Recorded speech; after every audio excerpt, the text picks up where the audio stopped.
réservé aux adultes. Brigitte Lahaie, Sud Radio, le Love Conseil. Alors bien sûr, vous pouvez réagir, Stéphane Clerget, à ce Love Conseil. Quand peut-on s'engager? Et donc, c'est ce qu'on appelle la loi des 4 saisons. On se rencontre, on a envie de vivre ensemble, voire même de se paxer, de se marier, je n'en sais quoi. Et ben pourtant, il faut respecter cette loi des 4 saisons, et je vais vous expliquer tout de suite. Alors la première, c'est ce qu'on appelle l'attirance sexuelle.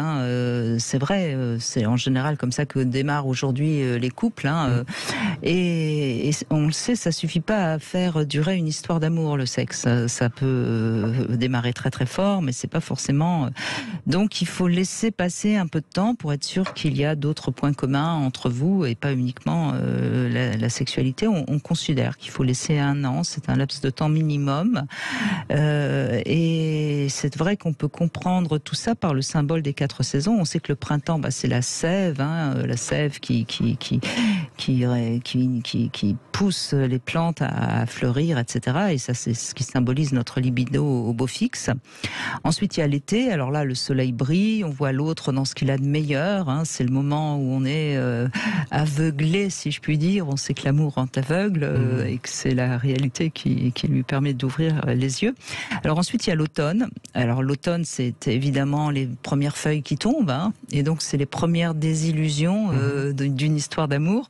C'est pratiquement inévitable dans une rencontre amoureuse. Au bout de quelques mois, on va dire 1 an, on voit les petits défauts de l'autre qui ne sont pas forcément très graves, qui ne nous dérangent pas forcément ou qui peuvent vraiment être pour nous insupportables. Et puis ensuite, il y a ce qu'on appelle l'hiver. Donc cette saison, ça symbolise, je veux dire, la vraie première épreuve de la relation. C'est vrai qu'en hiver, il faut avoir fait des réserves. À l'époque de nos ancêtres, il fallait faire des réserves pour pouvoir manger, parce que sinon, il y a plus rien. Alors c'est sûr qu'aujourd'hui, ça nous paraît un peu ridicule tout ça, mais l'hiver était une période très dure. D'ailleurs, il y avait cette formule terrible, il ne passera pas l'hiver. Oui. Quand quelqu'un était particulièrement malade, on disait il ne passera pas l'hiver parce que justement il n'y avait pas de chauffage central, etc., etc.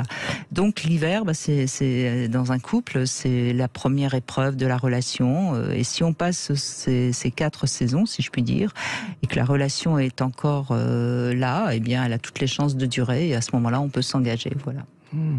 C'est une belle image, quoi.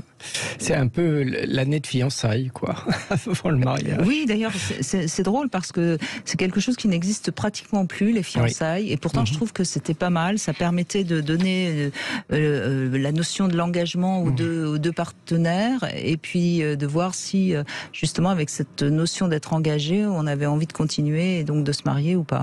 Un CDD avant le CDI. Oui, vous avez raison. Oui. On peut faire beaucoup de comparaisons et c'est vrai que c'est valable.